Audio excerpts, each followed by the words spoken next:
Good morning. We'd like to welcome you all and thank you for joining us for the first of our Esri Sustainable Development webinars for 2018. My name is Carmel Turborg and I'm the lead account manager for the nonprofit and global organizations team at Esri. I'm joined today by my colleagues Brendan O'Neill and Adam Pfister, and they are both solution engineers with our team. We all support nonprofits, NGOs, and international organizations around the globe. So today we'll be sharing with you the highlights of the GIS for a Sustainable World Conference that took place about 6 weeks ago on April 17th to 19th in Geneva. The theme of the conference this year was the same as it is for today's webinar: people, planet, prosperity, and peace. This annual conference was organized with UNOSAT, and we had over 500 people register to attend. Due to travel costs and limited space, not everyone could attend in person. Thus, Esri arranged this webinar to share the key topics and discussions that occurred, as well as share some highlights from sessions, including one of our new tracks, which was an engaging session with the private sector in using GIS for sustainability in business. We've invited three of the presenters from the conference, representing different sectors, to join us today and share a synopsis of their presentations and impressions from the event.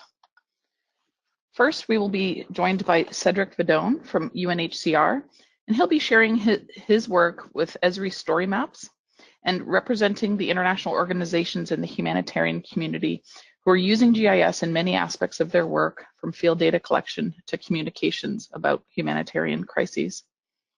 Next, we'll be joined by Claudia Balu from IRI IKEA, representing the private sector in their interests in sustainability. You'll learn how they are using GIS to promote sustainable development approaches in their work. And lastly, we have Adrian Hughes from a conservation NGO, the Royal Society for the Protection of Birds, who will be sharing his work using drone to map as an important tool for bird conservation in the United Kingdom and internationally. Before we get to these great presentations, I'm going to ask my colleagues Brendan and Adam to share some highlights from the conference with you. We also wanted to point out that our keynote address was given by Ambassador Toscano.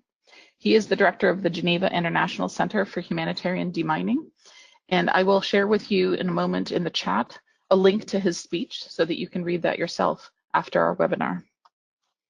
So Brendan, would you like to share some of the innovations and technology trends that you saw being presented at the conference? Sounds great. Thanks, Carmel. So we have three great presenters that are going to be talking a little bit more about their applications of GIS and the tools that they're using and the impact they're having. But I just wanted to really quickly give you an overview of some of the trends and highlights from the different users that we've seen in applying GIS in different fields.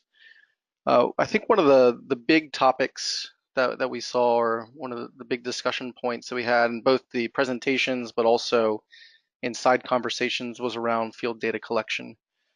We had some really great presentations from Cardo NG and Médecins Sans Frontières around camp mapping using ArcGIS Collector in Bangladesh to both collect information about key infrastructure and services, but also to look at those goods those assets and services through time, and being able to have a good sense of what's going on in the Rohingya camps there in Bangladesh.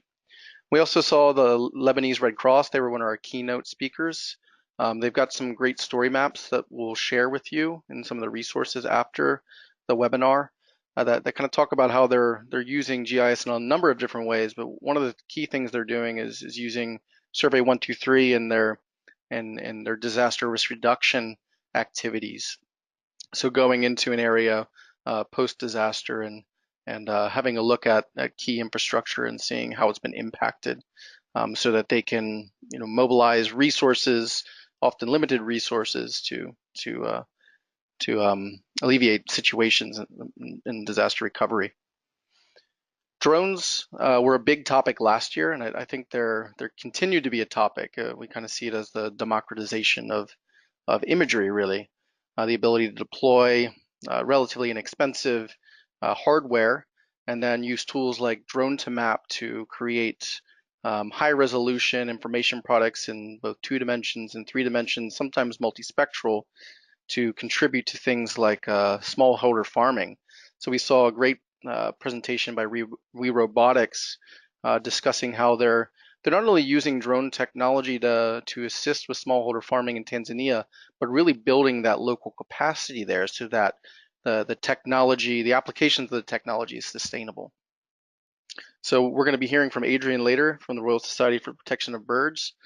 So I'm not going to get into too much there, but just know that they're doing exciting things, and you'll hear about that in a bit. Dashboarding is another big trend. There's all different types of dashboards, right? So we saw some dashboards from the World Food Program that were looking at distributions of goods and services at internationally displaced people camps in Myanmar, for example. So with this, we're really looking at kind of near real-time distillation of data into meaningful information products. So you have access to the information that you need to make decisions or to monitor the progress of your operations in near real time. And then on the other end of the spectrum, we saw a great presentation from Ordnance Survey Ireland with their work with the Sustainable Development Goals and their data hub.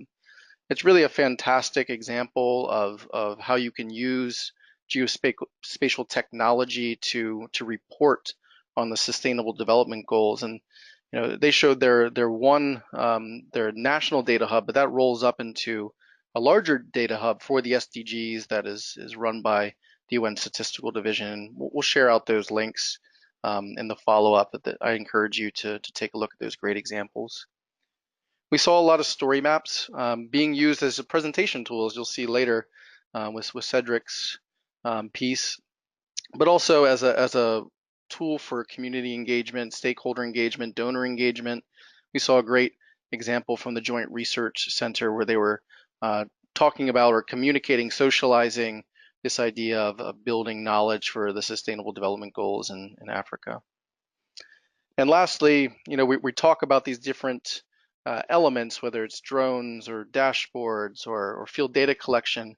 Underpinning all of these is really using that data for analysis to find insight in their meeting. We saw a really great example for IUCN where they were pulling in their different data sets and performing some pretty advanced analysis to get a better picture about their red list. So this list of species that are at risk for being extinct in the near future. So really important work there. As I said, IUCN is doing some great analysis, but it really underpins all these other presentations as well. So that's kind of a high level 30,000-foot view of some of the technology trends and discussions that we had at the Sustainable World Conference. But I'd like to turn it over to my colleague Adam, so we can talk a little bit about a field collection exercise that we ran with all the attendees there. So I'm going to turn it over to Adam. Great, thank you, Brendan. Yeah. So I wanted to talk a little bit about how we use some of the technology around the conference and what we did for one of our main sessions, which involved us going out into the field across the street, really to the botanical gardens and collecting data. But we actually used an ArcGIS hub site to organize our conference and the sessions. So we did have a landing page under the Esri.com domain, but we also created an open data site here with some basic information. You're able to follow this event if you wanted to receive updates, and then you could see a list of sessions, also explore some of the data sets and content by those different themes. So this will be really useful if people want to go back and take a look at some of the data that we presented or even that some of the other presenters put in there. So we also, but I wanted to focus on the field data collection app and the apps that we use in this session that we put on. So for this session, we talked about setting up information to use out in the field to collect data, using drone imagery while we're out there, and then monitoring operations. So we wanted to bring it close as possible to maybe a sort of a life cycle of data collection, both prep, out in the field, and then reviewing the results. So initially, some of our colleagues in Geneva, before the conference, went out and flew some drone imagery. And after using drone to map to process that information, we brought that in as a simple layer. And you can see the nice detail that we have that we can use while we're walking around the botanical gardens, taking an inventory of trees. And when we combine that with a few other layers, such as the existing locations of trees and a simple grid system, we made our field collectors go out and collect data, look at the trees if they're there or not, make that update, and also add a picture of the trees if they're available. So each collector would go into their grid area in the field, and they would start making those updates. And for reference, going back to the hub site, there's a step-by-step instructions on how you would download the app, how you would open collector, open the map in collector, and then how you would begin collecting data. So this was helpful for us to get everybody up and running very quickly. And you can even see a little view on the right there of what the editing experience was like out in the field. You could tap on a tree, make your edits, see if it's visible or not. Maybe that tree was removed, and then we make our updates, and it immediately is reflected in the map on the mobile device. So the great thing about this is that we can actually set up a dashboard as well to monitor those results. So this is a dashboard that Brendan set up earlier. We actually left this running on my laptop while we were out in the field. And the result of that is this condensed video that I made of us going out and showing everybody's progress while collecting data. So I believe we were out for a little over half an hour, and I condensed it into 30 seconds. And we're watching the grid cells being checked, some of the fields, the trees being updated, and the widgets are simply responding to the data changes as they come in. Now, once this data is available in a service, you can put it into dashboards, you can create stories. Here's another version of that same data set that we're looking at. And here we're starting at our the campus biotech where the conference was. You can see all of our tracks as we all walked across to the gardens. I can actually show where Brendan went, made sure he was doing his job. Looks like he wasn't. But then we can also take a look at other people's individual tracks. So we had this up on a touch screen after the conference, and people could come up and see where they went around the gardens. And we're using the same drone imagery, we're using a different base map, and we're just changing the symbols a little bit to represent individual tracks. So with this session, we wanted a holistic approach to show the different apps and the different capabilities that you can do when you're out in the field collecting data. With that, I'm going to give it back, or I'm going to send it over to Cedric. Thank you so much, Brendan and Adam, for sharing those highlights with us. Now we're going to be hearing from the first of our speakers, Cedric Fedone. Cedric is an information management officer from the Field Information and Coordination Support section at UNHCR, the High Commission for Refugees. He recently worked on a very compelling story map that he'll be sharing with us. He shared this during the inspirational opening of the conference. I can assure you it was an inspiration throughout the rest of the event for the other attendees, and I hope you'll enjoy it as well. Cedric. Thanks, Carmel. I hope you can hear me and see my screen. Yes, you're all set.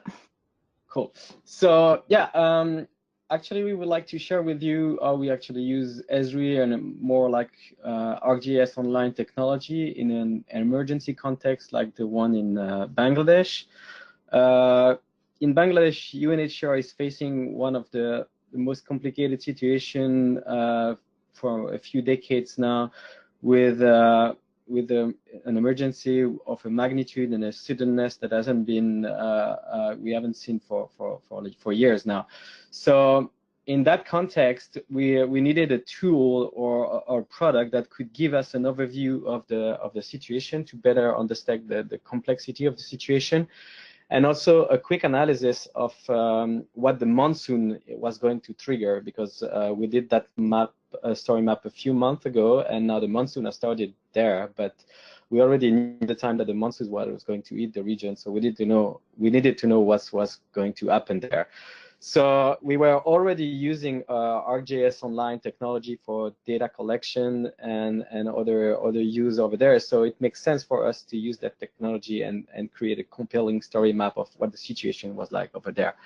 So we started with just an overview of the situation and trying to give all the big pictures of what was going on. And you can also see with graph that or sudden was the situation. It mainly all happened during September last year, with sometimes more than 80,000 people a day arriving, crossing the border to Bangladesh from Myanmar.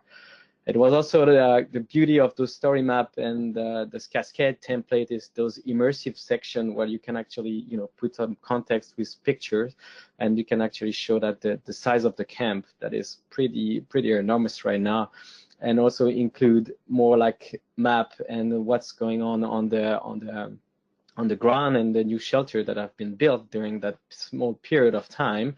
At first, the first camp was only this side on the northeast, and then it grew up at this tremendous and big area. And also it allows us to put some spatial analysis. We did some congestion analysis to figure out how many people were living below the UNHCR emergency standard of 45 square meters per person. As you can see on that map, it's a pretty big amount of people living with less than 45 square meters per person. We have some places even lower than 5 square meters per person. So I can let you imagine how small it is. And then we jumped to the natural disaster risk, which was kind of the focus of the map.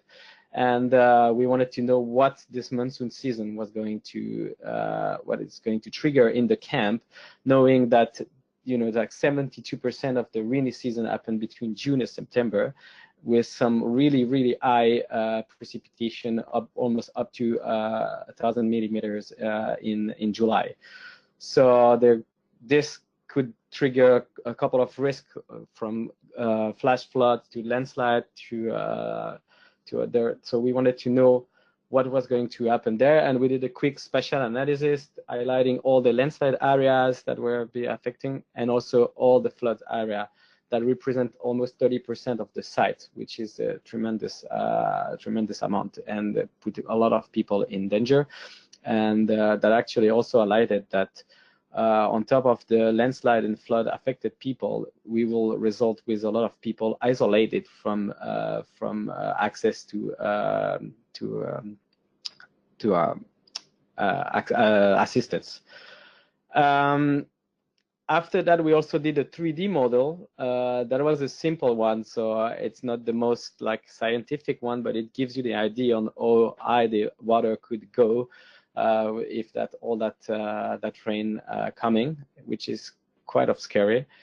And then, as UNHCR, a good part of it was to try to make a sector-specific overview.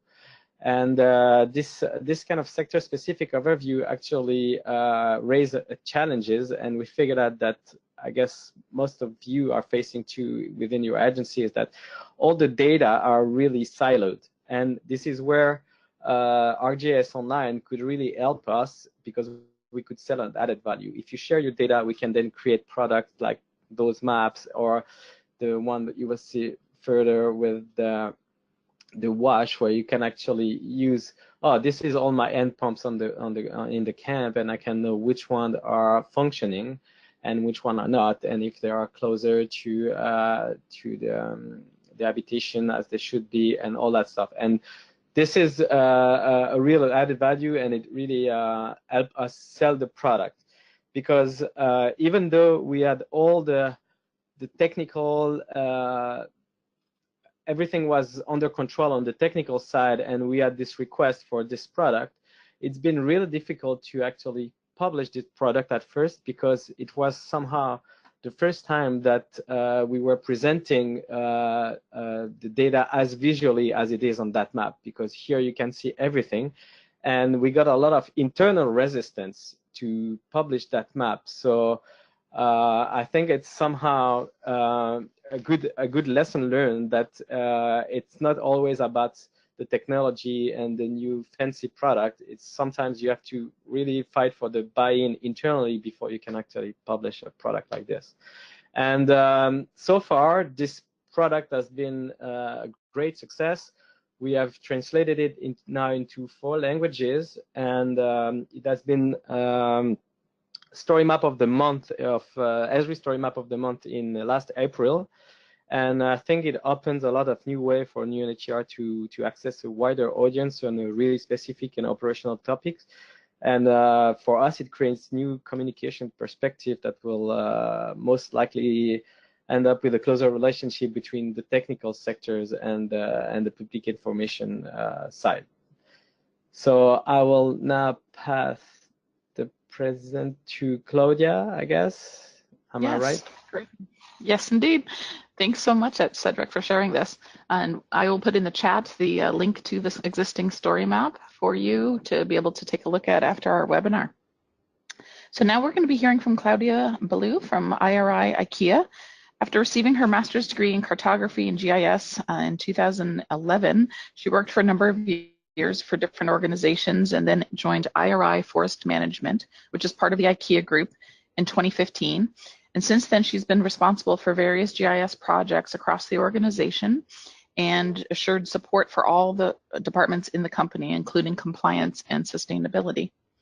Today, she is the digitalization specialist and coordinates projects to integrate GIS, ERP, and BI in all the countries where IRI owns forests.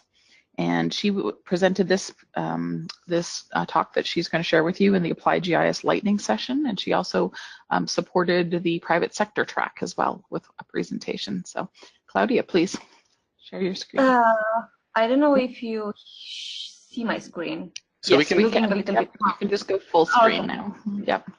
If you can share it full screen. You might have to change the monitor that you're using. Yeah. So if you go to slideshow, I think.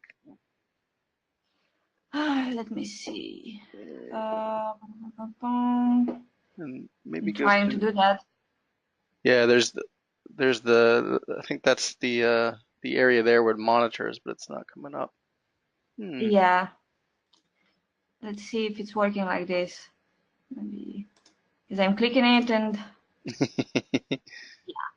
technology, guys. It's okay. If you want to, we can always just get rid of the notes and we can go through there, I think. Yeah, I think that I can go it like this. Yeah, there we go. All right, yeah, it's gonna work a little bit hard for me. It's great. It's coming through. Yeah, so yeah, sorry for the technical inconvenience, but you know how it is, not always the computers respond the way that you want. But moving on. So I had the privilege, because I can call it like this, to be invited to present in Geneva. And for me, it was actually very interesting to be in the room with a lot of attendees from humanitarian missions, since I'm coming from a private sector. And I actually didn't work too much in this sector, in the humanitarian. I was always volunteering, but not always being too involved. So probably most of the people, when they hear about IKEA, they know about our retail business, and I'm sure that pretty much most of you have home furniture or at least something from IKEA in your homes. What you probably don't know is that IKEA actually has a lot of other businesses, and one of it that started recently in 2015 was this investment in forestry. So we currently own forests in 5 countries, that being Romania, all the 3 Baltic countries, and the South US. The idea with this investment in forestry was actually starting as a strategy to invest in renewable energy and sustainable resources in order to support the core business, which is retail, and also for the long-term development of the bigger IKEA world. But for IKEA, it's not only it's not only a simple investment in forestry. It's also the commitment that we have for many years in sustainability. And for that, in 2012, we actually adopted an agenda that is called the People and Planet Positive Agenda. So in connection to that, we actually started to think a little bit how we see forestry in terms of sustainability. And when we refer to it in our business, we actually speak as being a responsible manager, and we believe that achieving this responsibility is by maintaining a balance between the economic, social, and environmental values. And when we started with Esri in 2015, and I joined IKEA, we actually saw GIS as a natural tool to be used in forestry. Because when we speak about natural resources, there are a lot of factors that you should take in consideration. So in that idea, GIS is actually helping us to better understand the property that we own, and also to take better decisions and maintain this balance that we see it as very important in our business.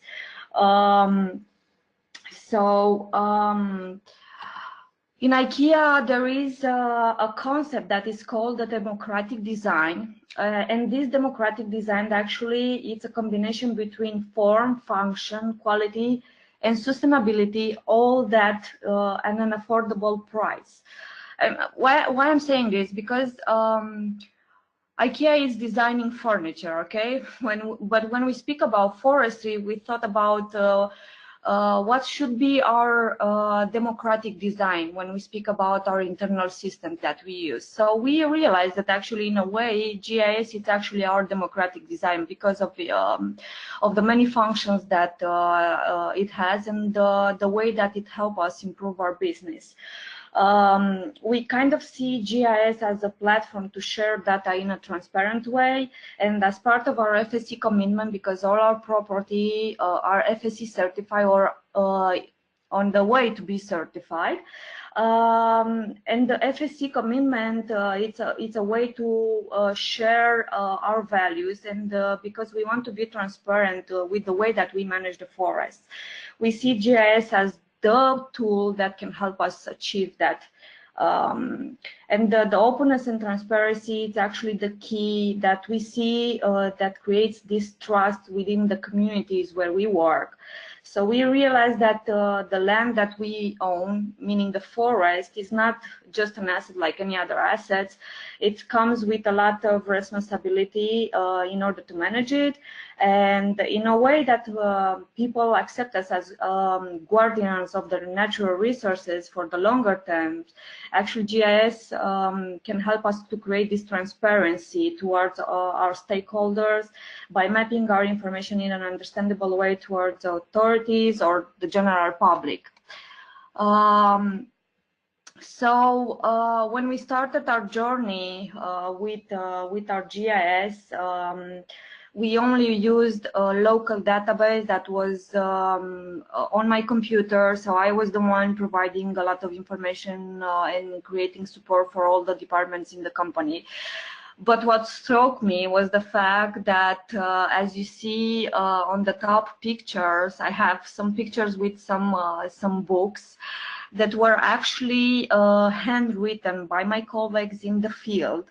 So in Romania, we have a legislation that imposes for each tree that you want to do a work, you need to mark it and take all the characteristics. For example, you have to note the volume, the tree species, the height, and so on, and you have to put it down in a notebook by pen.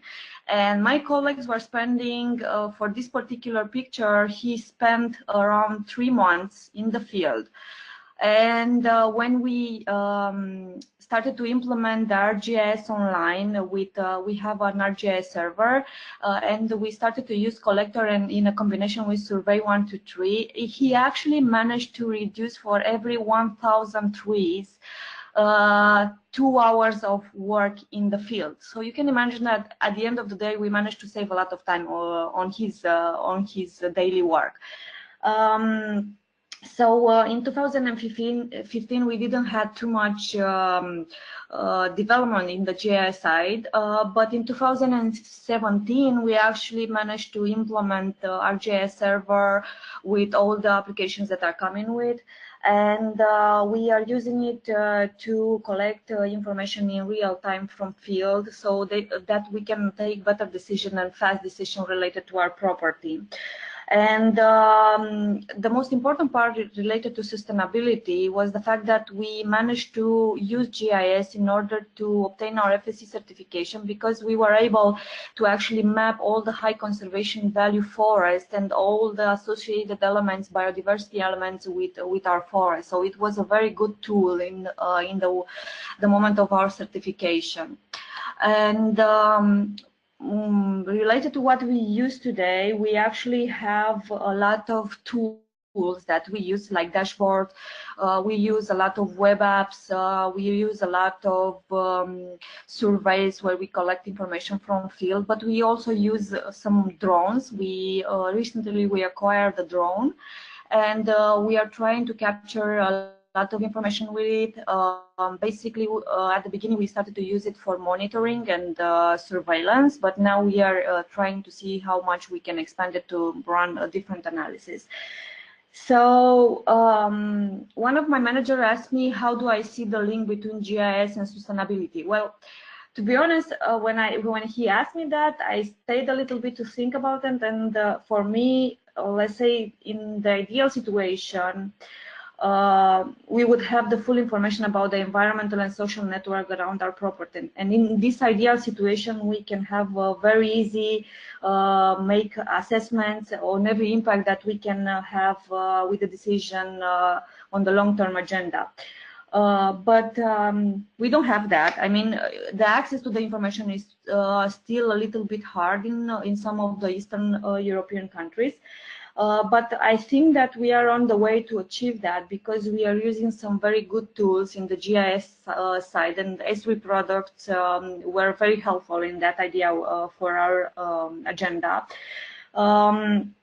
And I wanted to share some of the things that I took away from the conference. For me, it was a good opportunity to actually connect to several companies, like, for example, FSC, and try to collaborate on a strategic partnership with them, or even inspire others to actually digital transform their business. Because what we actually managed to obtain with our GIS development is that we, in a way, we digitally transformed our business. So I think that's kind of it from my side, and I wanted to leave you with one of the quotes from our founder, that most things still remain to be done. Okay, so I think I have to pass it on to Carmel, Adrian. or actually to Adrian. Okay, pass it on to Adrian. Thank you so much, Claudia. Thank you for sharing your great work and the process that you're going through. It's really fascinating to see as things are advancing. That's great. Thanks very much. So next we're going to be hearing from Adrian Hughes from the Royal Society for the Protection of Birds. Adrian is the head of GIS services at the organization, and he has been since 2015. His team is responsible for map making, spatial analysis, remote sensing, application development, as well as mobile and drone data capture to aid the conservation strategy of both the society in the UK as well as overseas internationally. I also just wanted to point out that Adrian also had previously worked for IUCN as part of the Red List unit that whose work was presented earlier by Brendan. And he's done a lot of really fascinating work, and he shared his presentation in the conference's App Lightning session. We had 6 different ArcGIS applications presented by different organizations, and to show the work that they're doing in the real world. And I think this is one of the most fascinating presentations we got to see. So Adrian, thank you. Adrian, are you on mute? Can you hear me now? Yes, we can. Thank you. Sorry, I think I was on mute on my my headset control. Sorry. It's a great honour to be at the conference and to be presenting for this webinar. Carmel's already introduced my work and the talk we did at the App Lightning session. But the aim of my talk was to introduce the work RSB is doing with drones, in particular around mapping and how we're using Esri's drone to map software to aid our conservation work. So I'm going to talk about the current uses and some of the potential uses of drone data. This is a shortened version of the talk I gave at the conference. So the RSB have been using drones since 2012. Up until recently, this has mainly essentially been for nest monitoring and searching for birds, essentially putting a drone up into the sky and looking for stuff, searching for species such as marsh harriers, nightjars, and corncrakes. This image here is of a stone curlew, which is a rare summer visitor to southern England. And the image on the right is from a drone-mounted thermal camera used to detect nests.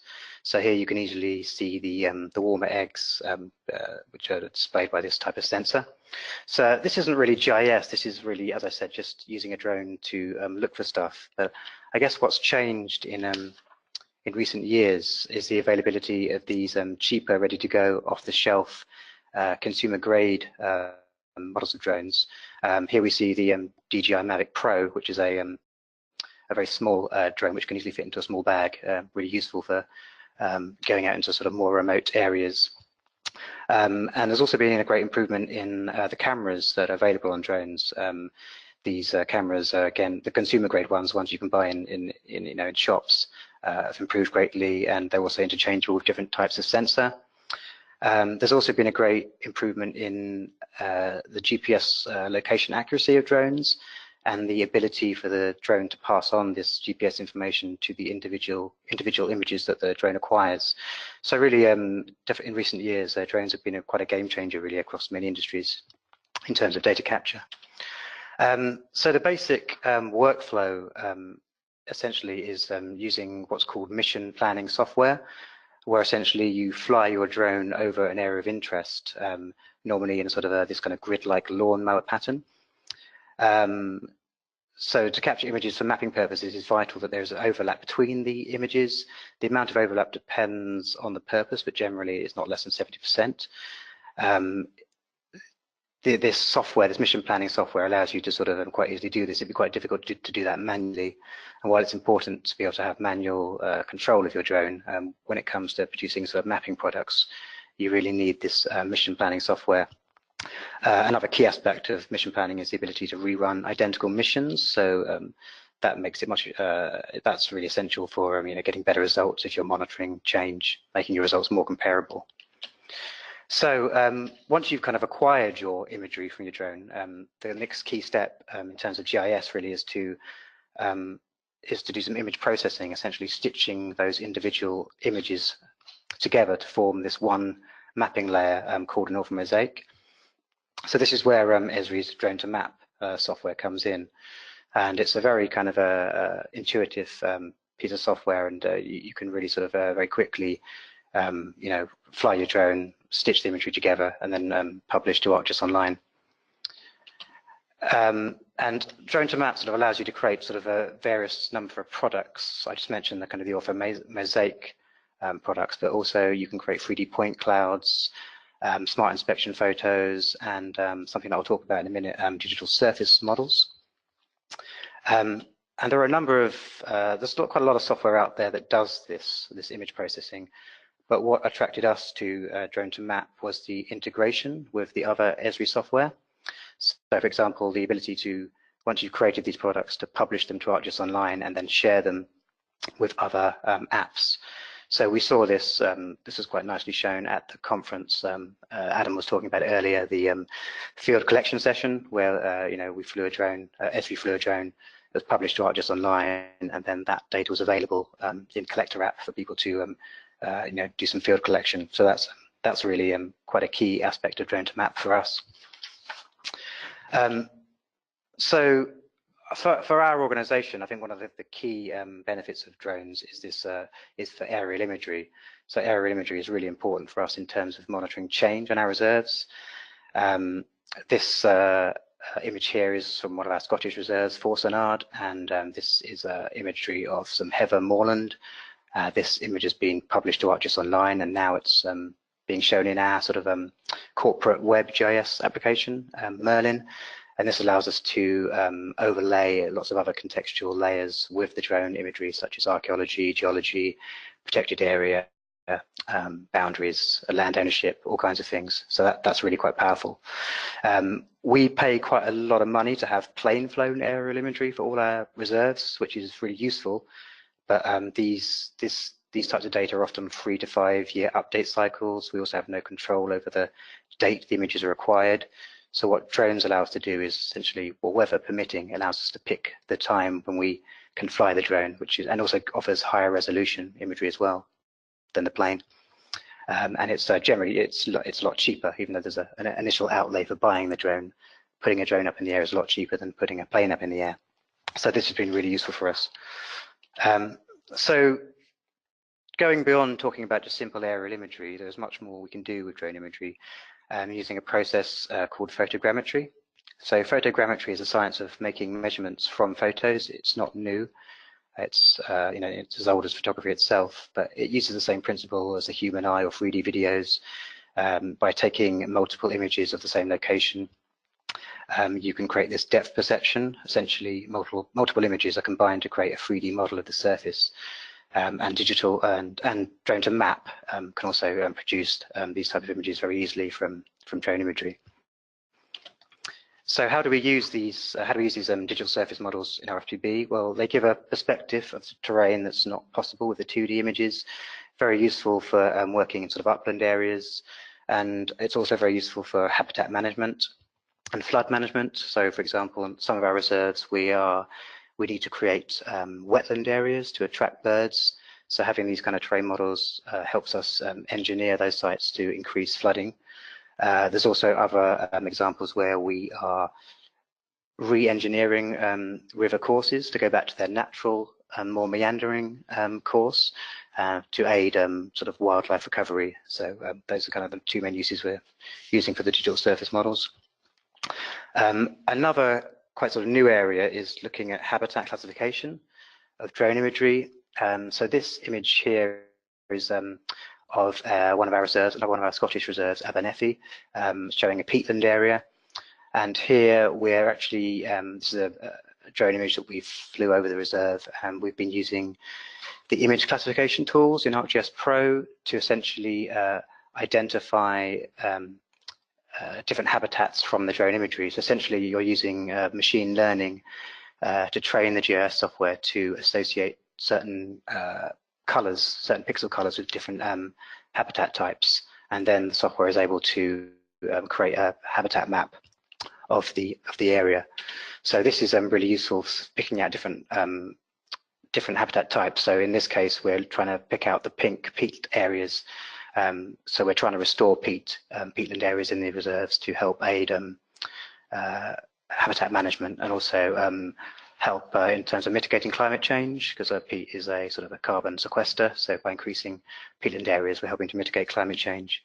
So this is sort of quite a new area. I think it's quite challenging because you fly the drone on a different day, a different drone or different weather, and you have to essentially retrain your software. So I think there's quite a lot of challenges here, and I think this is an area that's kind of improving all the time in terms of the algorithms, the machine learning algorithms. But I think it's quite a big area in terms of us being able to produce these kind of maps from our imagery. So mainly we've been talking about just visual, sort of the visual normal kind of camera lenses, essentially just looking at the visible part of the electromagnetic spectrum. But as I mentioned earlier, there's lots of other sensors that you can now put on drones. This is becoming much easier due to these. I think in the past, these types of sensors have been quite heavy, so you can tend to find them on planes. But now they're becoming much lighter, and it's easy to get these types of sensors onto drones. So this opens up a lot more uses, such as video and sort of multispectral looking at the whole electromagnetic spectrum of reflectance from the Earth, you can get much more information. Also looking at LiDAR as well, where you can essentially build up a more kind of structural map of the surface. And so I think this is going to be a huge area going forward. And some of the sort of potential uses of these kind of different types of sensors for us will be able to sort of monitor forest health, detecting invasive species, monitoring peatland, looking at hydrology, and also using LiDAR to look at vegetation height and structure, which could also show us you know, might help us monitor habitat change on our reserves.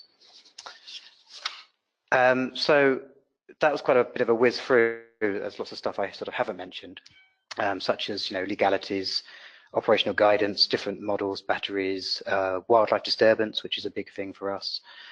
So we've also created this best practice document, which you can find on the Wild Labs website. Wild Labs is a website for discussing all things related to technology and conservation. So if you go there and go to the drone section, you can find our best practice document, which we're kind of updating all the time. So that was kind of it for my talk on drones. Just to talk a little bit more about the conference itself, I guess. Yeah, there are lots of interesting talks that were useful to us. There were talks on open data portals, which is something we're just about to do. We're about to launch our own sort of open data site. There were lots of story maps. It was nice to see people using story maps almost as much as PowerPoint, it seemed, and that was nice to see. And there were some good sessions on working offline, taking data offline for use in mobile applications, which was really useful. And there was some quite good sessions on enterprise GIS, so sort of large-scale corporate GIS. And I think one of the things that was quite interesting was talking about there's a lot of these out-of-the-box apps now, and talking about sort of out-of-the-box versus bespoke development. I think that's quite an interesting topic and quite a big challenge for sort of organizations at the moment. And yeah, it was good to hear that I think next year there's going to be an actual conservation track in the conference. So a whole track devoted just to conservation organizations, and I think that's going to be really great. But yeah, that's it from me. So I'll hand back now to Brendan. Thanks so much, Adrian. Brendan and Adam will be joining me now for the Q&A session as well. So please make sure that you send your question to us in the question control panel of GoToWebinar, if you could. Before we do that, I just wanted to let you know that we have put together on the conference website, the proceedings are available. So I will share that now in chat. So at the very bottom of the conference website, which the URL is there for you in chat, there's a link to the proceedings directly as well. And please, indeed, feel free to go to that website regularly, because some of the presenters are still sending us their permission forms. So their presentations are not up yet, but we will be having hopefully a large number of those available. We'll be able to share the Carmel, can you just maybe Brendan? give me the Sure. the presenter, I think. Yeah. Then we can, there you go. Yeah, then we can have the Q&A screen. There we go. The Q&A screen, yes. So hopefully we can share as many of the presentations from the conference there as possible. As I mentioned earlier, the speech from Ambassador Toscano, our keynote, is there as text, so you can take a look and read through that. They're doing fantastic work as well. As Adrian just mentioned, we'll be doing hopefully a whole track on environment and conservation next year, as well as the private sector track and the humanitarian and health track, and perhaps even one for governments as well. So we're open to any suggestions for topics and things that you'd like to see in the conference next year. We're hoping to do it in April once again in Geneva, so you can mark that on your calendars, and you can look back at the conference website there for further details that we'll try to get out to you all as well. I did receive a few questions about whether we'll be sharing any of these resources from the webinar today, and yes, indeed, we will. So those of you who've attended, we will send you a PDF with links to various resources, as well as the slides, so that you can take a look at those. So let's go ahead and see if you have any questions. You're wondering who and how could verify the drone or live streamed data collection or data correction. So we have a question. I'm wondering who and how one could verify drone or live streamed data correction. And that's the one question we have from the audience already. So perhaps, Adrian, do you want to take that question? Or perhaps Cedric? Yeah, I'm not sure I sort of live stream data correction. Is that sort of validation of data on the ground? I'm not quite sure if that's to do with ground truthing. I don't know if It sounds like it. Verifying the drone. Yeah, so it sounds like more about ground truthing and all. How do you go about doing that?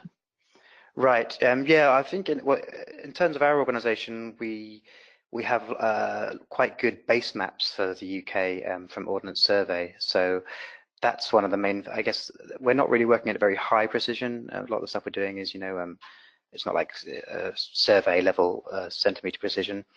But yeah, we normally just validate against sort of, base maps that we have to make sure that the kind of the spatial accuracy is correct. I know that if you do want to do that more kind of centimeter level precision, then using what are called ground control points, essentially areas, essentially locations on the ground that you know the exact location of measured with very high powered GPS can help with the accuracy. But yeah, I'm not too sure about the live streamed part of your question. Maybe Cedric or someone else could. I mean, or Brendan can answer that. Yeah, I'm actually unsure of what Najin is talking about with the live stream data correction, but I would just encourage Najin to reach out to us, and you can send us an email, and we can follow up with you on that question offline, and I can just drop my my email in the chat there to answer. We'll make sure we reach out to you, Najin. Yep. Yeah, we'll definitely reach out to you. It's great to see we have people participating from as far away as Bangladesh. I think that's literally the other side of the world from where I'm sitting. So it's great to have so many people joining the call, the webinar. Other questions? Yeah. Yeah, I guess I'm a little bit curious, Carmel, about next year. Maybe can we maybe give some information to the people that are joining the webinar about plans or timeframes, or how can people get involved for next year's event? Yeah, definitely. If you'd like to reach out to us at the end of this webinar, there'll be a questionnaire, and you can say yes if you'd like us to reach out to you. And you're welcome to reach out to Brendan. I believe just shared his email, and I will put mine here in the chat for you all as well. We'd love to have your ideas about content and presentations you'd like to see or give. So please don't be shy, and definitely reach out to us so that we can get as many perspectives as possible at the conference. It's mostly focused on international organizations and NGOs, but we also recognize sustainability and sustainable development takes everyone. So the private sector and governments and academia are also have a lot to share and contribute and learn. So we do have another question about UNHCR. For Yeah, for Cedric. So the question is, how does UNHCR use GIS resources to coordinate response activities, and specifically with its implementing partners? So the folks that you're working with in camps or in urban environments, how do you use GIS to facilitate these response activities? Well, that's a big question. So give us the elevator pitch. Yeah. So basically, right now, UNHCR we're using GIS mainly for, I would say, like the data collection side and pushing all of that to our online repository using ArcGIS Online. So that's mainly what we use with partners. Then we have all the UNHCR staff that will be doing all the desktop mapping, story maps, web maps, and stuff like this. But for our partners, it's mainly on the data collection that we will use that. And for the first time also in Bangladesh, we have been starting to use the navigation function that you can use with our, what is it, our collector, not the other one. Brendan, maybe you can help. Yeah, the navigator. Navigator, yeah. Yep. So that's all we use it, but it's yeah, I guess for right now it's mainly on the with the partner, it's mainly on the data collection. We also work on the with some like more particular partner like Carto-NG on the development of web application for us, like for camp mapping and yeah, like more in-depth camp mapping when you have like information about every settlement or every like construction in the site. We've done multiple over the last few years. We will definitely increase the number of those camps that we will map in the future. So that's an all integrated, I would say, like GIS environment, starting basically following all the data cycle from the data collection to the storage to the dissemination and analysis. I hope it answered the question. Yeah, that's great. That's great. That's really good information. Thanks for that, Cedric. I guess I have a question that maybe I can put to, since we heard from Cedric, we just heard from Adrian, maybe I can put to Claudia, if she's still with us. So we heard how you are using GIS to kind of digitally transform IKEA. I'm just wondering, kind of moving forward into the future, after the conference, the next year, what are the things that you're kind of excited about from a technological perspective, that you're hoping to incorporate into the work you're doing with Esri? Is there anything in particular, whether it's analysis, a particular tool, dashboards, more drone use? What is what's on the horizon for you? What's coming up? Yeah, so that's a good question, because actually last week I was with one of my colleagues in a high school talking about the usage of technology in forestry. And we were very excited about how we can use drones or satellite imagery to improve our planning activities and also the monitoring of the forest. And we had some insects, some bark beetle attack in one of our forests, and my colleague was explaining that because now he has a drone, he was able to actually monitor in a very good way, faster, and cover more ground than he was actually able to do it before. So I think that for me, very excited will be to be able to use more drones. Maybe we are planning to buy more drones and see if we can use in a combination LiDAR with remote sensing, so we can create some forecasts on the forest. And on the other tools, to be honest, I would expect a little bit more dashboarding, because we've been trying to use that, but well, you know that the dashboard from Esri doesn't solve actually all the questions that you want to put to your database or to your data sets. So we've been looking into a combination with Power BI in that direction. So that's kind of let's see, for the next 1 year, I think that our focus will be on the remote sensing, drones, and dashboarding.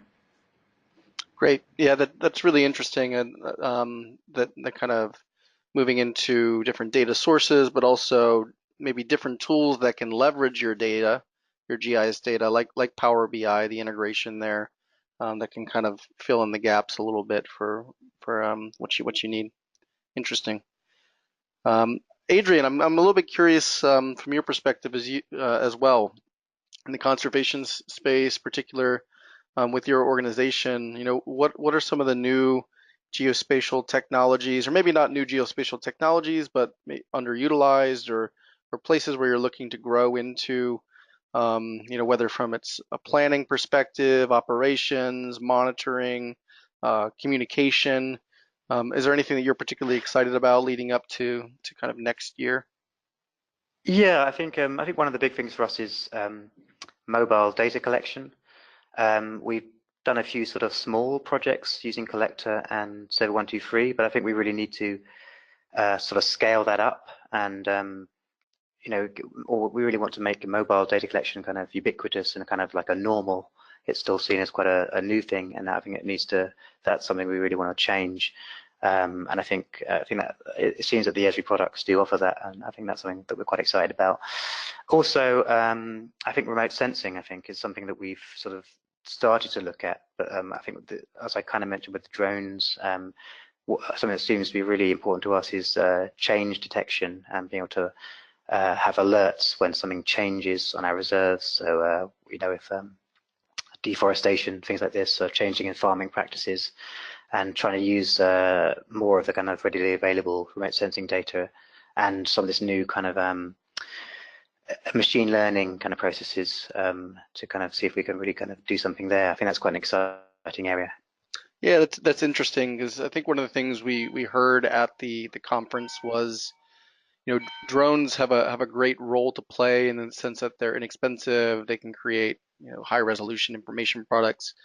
However, when you start to try to scale that to large areas of interest, it's quite difficult to do that, right? From a resourcing perspective and just from a time perspective. So, kind of where does remotely sensed satellite imagery or aerial imagery, where does that kind of play into using drones as well, so that you can use both sets of data in kind of complementary ways? So yeah, that's an interesting area to kind of get into. One little plug that might be of value to your organization or other organizations is just recently, I think last week, Esri incorporated the Sentinel-2 satellite imagery into the Living Atlas of the World.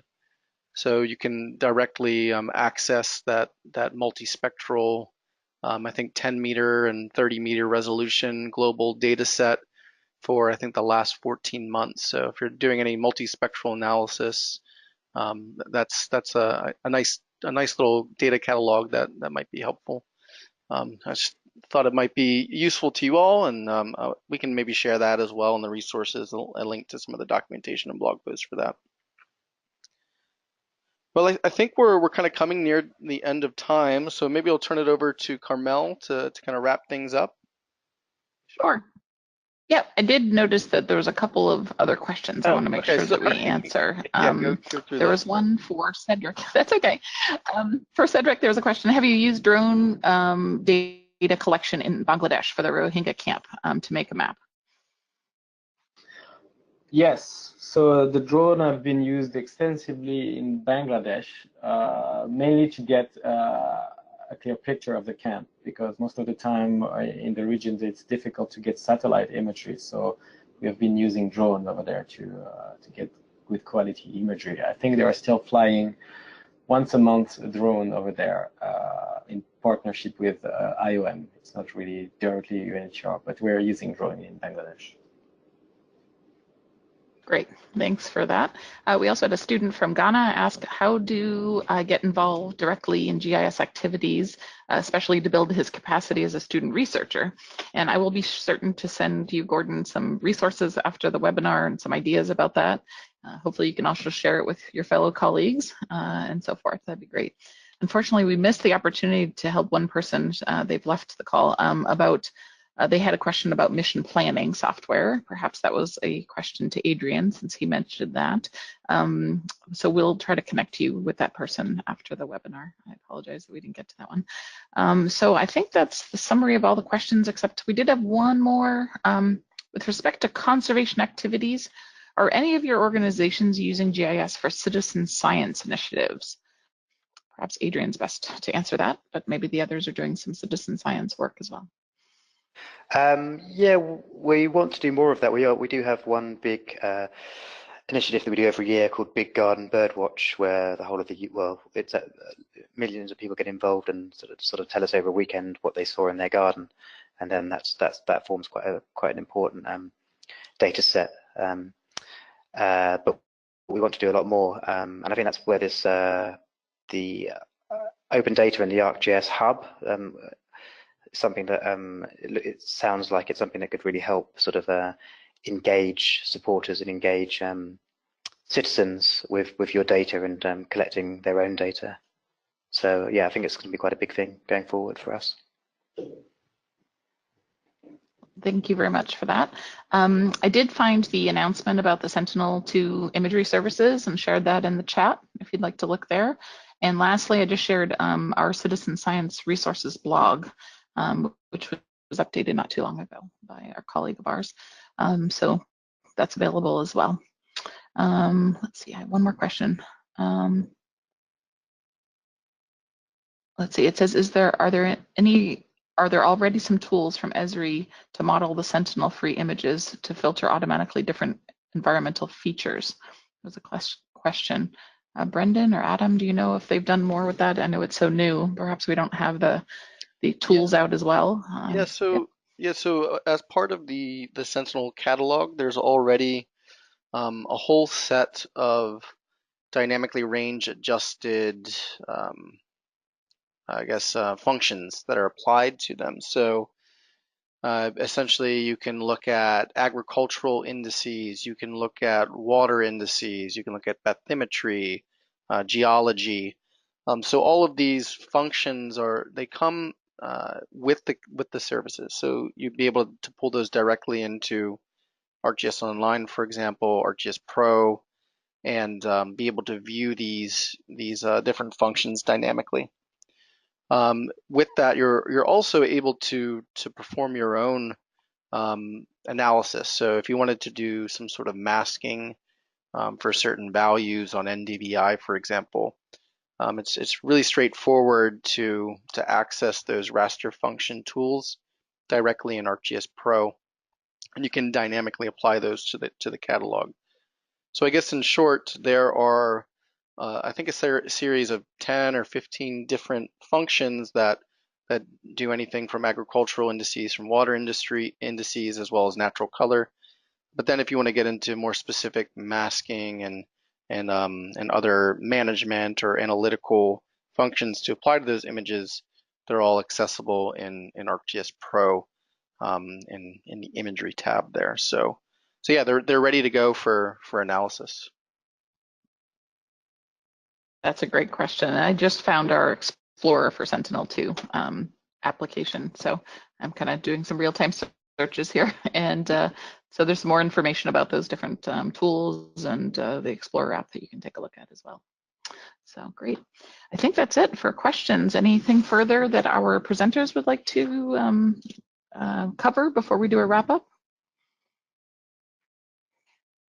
No? Okay, well, I wanted to once again thank our presenters for their contributions. They certainly did a great job at the conference for us and as well here on the webinar. So thank you for extending it out to all of those who couldn't attend.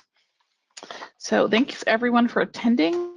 We appreciate your time. I hope that you'll have learned many ways that GIS can help support the Sustainable Development Goals and the challenges we're facing for sustainability. It is World Environment Day, so I think it's a perfect day to have done this webinar. Don't forget that we'll have a survey that will pop up once you close out of the webinar. So please take a few minutes to answer those multiple choice questions. It certainly helps us be informed about how to put together future webinars and topics of interest to you. We also wanted to note that next week we'll be having our second webinar on June 14th. It'll be the next webinar in the series of the Sustainable Development webinar series. It'll be entitled The Federated System for the SDGs, Processing Location Intelligence Data. And organizations like the Ordnance Survey of Ireland that was mentioned earlier will be presenting. And this is regarding work that we've been doing with the United Nations Statistics Division. They've partnered with Esri in an effort to help their UN member states implement data hubs for assessing, monitoring, and reporting on the SDGs, or the Sustainable Development Goals. Data hubs utilize location intelligence and the organization's core data to engage stakeholders, communicate policy, inform the public, and measure progress. We look forward to sharing more about the federated system for the SDGs next week on June 14th. And with that, I want to thank my colleagues, Brendan and Adam and Raquel, for organizing this. I hope you all enjoy the rest of your day. Have a very happy World Environment Day. Thank you.